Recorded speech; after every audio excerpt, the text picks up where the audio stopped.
Friends please subscribe చేయొచ్చుగా friends. Please subscribe చేయండి. Subscribe button నొక్కండి friends, please request. Okay friends, ఈ week Bigg Boss captains task మీరు ఊహించని దానికి భిన్నంగా ఊహించంది కూడా ఉంటుంది ఈ వారం. ఎందుకంటే మీకు ఆల్రెడీ నేను పెట్టిన దాంట్లో చూడండి, కరెక్ట్గా గమనించండి ఎవరెవరు హౌస్లోకి వస్తున్నారో. అయితే ఈసారి బిగ్ బాస్ రణరంగం సృష్టించబోతున్నారు. వీళ్ళ మధ్యలో టాస్క్ పెట్టడం కాదు, బయట నుంచి ఇంతకుముందు బిగ్ బాస్ కంటెస్టెంట్ అందరినీ పాత వాళ్ళని పిలిపిస్తుండు. దాంట్లో భాగంగా గౌతమ్ రావడం జరిగింది. తర్వాత సుప్రియ ఆమె రావడం కూడా జరుగుతుంది. వీళ్ళందరితో గేమ్లు ఆడి గెలవాల్సిన పరిస్థితి, బిగ్ బాస్ కెప్టెన్ అవ్వాల్సిన పరిస్థితి. బిగ్ బాస్ ఈ వారం వినూత్న నిర్ణయం తీసుకోవడం జరిగింది. అయితే బిగ్ బాస్ 9లో గత వారం మొత్తం ఫ్యామిలీ వీక్లో భాగంగా మొత్తం ప్రశాంతంగా సాగిపోయింది. ఎమోషన్స్తో కన్నీళ్ళతో నిండిపోయింది హౌజు. ఈ వారం నామినేషన్స్తో హీట్ ఎక్కిపోయింది మన హౌజు. ప్రతి వారం నామినేషన్స్తో తిట్టుకోవడం, అర్చుకోవడం కామన్. అయితే ఈ వారం అది అంతకు మించి అనే స్థాయికి వెళ్ళిపోయింది. ఒక దశలో హౌస్మెంట్స్ కళ్యాణ్, డీమాన్, పవన్ ఇద్దరు కొట్టుకునే స్థాయికి వెళ్ళారు. అలాగనే రీతు చౌదరి మీదకి కూడా కళ్యాణ్ దూసుకెళ్ళడం, తిట్టడంతో పెద్ద గొడవ జరిగింది.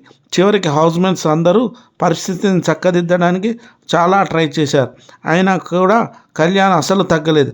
అసలు ఈ ఎపిసోడ్ చూసిన ఆడియన్స్ మాత్రం వీకెండ్లో ఎపిసోడ్లో నాగార్జున ఏం యాక్షన్ తీసుకుంటారని ఎదురు చూడక మానరు.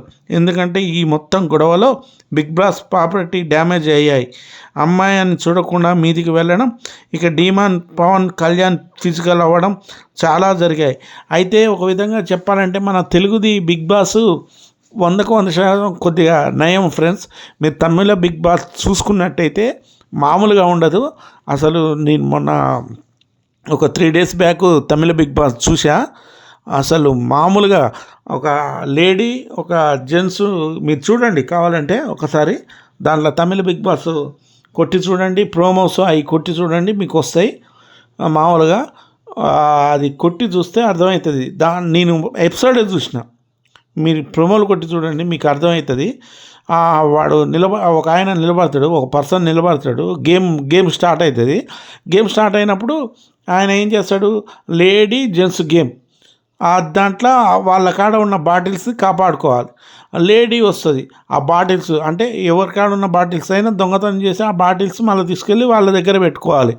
అయితే లేడీ వస్తుంది, ఆయన జెంట్స్ బాగా బలంగా ఉంటాడు. ఆయన పేరు నాకు ఐడియా లేదు ఫ్రెండ్స్, నేనేం చెప్పలేను, ఆయన పేరు కూడా ఐడియా లేదు నాకు. అయితే ఆయన వచ్చి ఆయన దగ్గర బాటిల్స్ ఉంటాయి. ఈమె లేడీ అమ్మాయి వస్తుంది. అమ్మాయి వచ్చి బాటిల్స్ తీయబోతే చేతులు కట్టుకొని ఇట్లా పెట్టి గట్టిగా భుజం పెట్టి గుద్దుతాడు ఆమెని. మళ్ళా బాటిల్ తీయబోతే మళ్ళా భుజం పెట్టి గట్టిగా గుద్దుతాడు.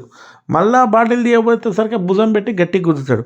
తర్వాత ఏం చేస్తాడు, ఫిజికల్గా చేయి పెట్టి అమ్మాయి అంటుంటుంది, నువ్వు అమ్మాయి గేమ్ ఆడుతున్నావా, నువ్వు అమ్మాయి అంటే వాళ్ళ తమిళంలో అంటారు, నాకు కొద్దిగా అర్థమవుతుంది కాబట్టి నేను చెప్తున్నా ఫ్రెండ్స్. అమ్మాయి ఆట ఆడుతున్నావా, అమ్మాయి ఆట ఆడుతున్నావు అంటే అవును అవును అంటాడు. ఆ అమ్మాయి మళ్ళీ ఇంకోసారి అది తీయబోయేసరికి గట్టిగా 2 చేతులు పెట్టి ఇట్లా గట్టిగా నూకితే అంత దూరం పోయి కింద పడుతుంది. అమ్మాయి తలకు దెబ్బ తగులుతుంది. అంత భయంకరంగా ఉంది తమిళ బిగ్ బాస్. అయితే నువ్వు అమ్మాయి ఆట ఆడుతున్నావు అని అమ్మాయి దెబ్బ తగిలిన తర్వాత కూడా లేచి దగ్గరకు వచ్చి అంటుంది, అంటే నేను అమ్మాయి ఆట ఆడుతున్నా అంటే అయితే ఆడు అనుకుంటే ఆ అమ్మాయి వెళ్ళిపోతుంది. అంత భయంకరంగా ఉంది తమిళ బిగ్ బాస్. మన తెలుగు బిగ్ బాస్లో ఇంకా కొట్లాటలు లేవు. ఈ వారం ఏదో ఫిజికల్ అయ్యారు కానీ వాళ్ళు కొట్టుకున్నట్టు కూడా కాదు. అది ఆ డీమాన్ పవన్ ఎమోషన్లో పీక పట్టుకోపోయాడు ఆయన కళ్యాణ్ది. అప్పటికే వాళ్ళందరూ వచ్చి ఆయన ఇడిపించారు. కానీ సంజన గారు తీసుకుపోయి ఇది నువ్వు చాలా పెద్ద తప్పు చేస్తున్నావు అని అనడం కూడా జరిగింది. కానీ తమిళ బిగ్ బాస్ చూస్తే మన తెలుగు బిగ్ బాస్ చాలా తక్కువ అనిపిస్తుంది. హిందీ బిగ్ బాస్లో కూడా ఫైటింగ్ జరుగుతాయి కానీ తమిళ బిగ్ బాస్లో అసలు నేను ఊహించది, అసలు నేను ఇంత బాగుంటుందా. మీరు ఒకసారి మన ఆడియన్స్ కావాల్సిన మజా అంతా తమిళ బిగ్ బాస్లో ఉంది. ఒకసారి చూస్తా అంటే చూడండి ఫ్రెండ్స్, ప్రోమోలో వాళ్ళు కొట్టుకోవడం అయితేంది, వాళ్ళు ఎగరడం అయితేంది, అసలు మీరు చూస్తే మీకు అర్థమైపోతుంది.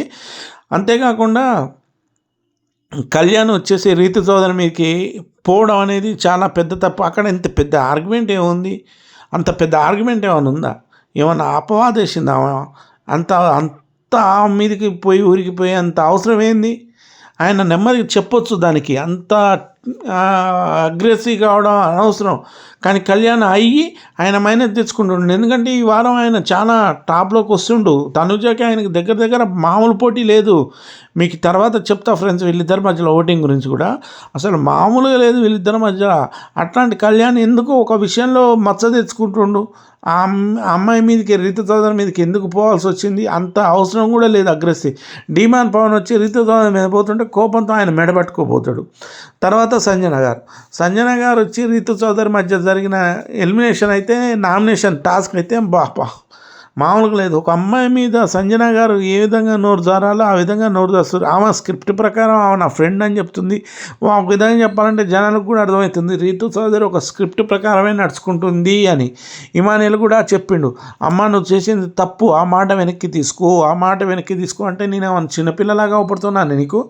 నాకు తెలుసు ఇమానియల్, నువ్వు వదిలే, నేను మాట్లాడతా.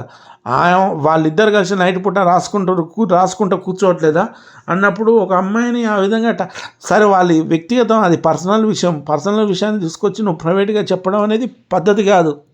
ఎందుకంటే వాళ్ళిద్దరి మధ్యలో అండర్స్టాండింగ్ అది మనకి కెమెరాలో కూడా చూపించట్లేదు అంటే మనం అర్థం చేసుకోవాలి. అట్లాంటప్పుడు ఎందుకు అది జరిగిందా జరగలేదా అనేది మనకు తెలియదు. అది పర్సనల్ విషయాన్ని ఎప్పుడు తీసుకురావద్దు.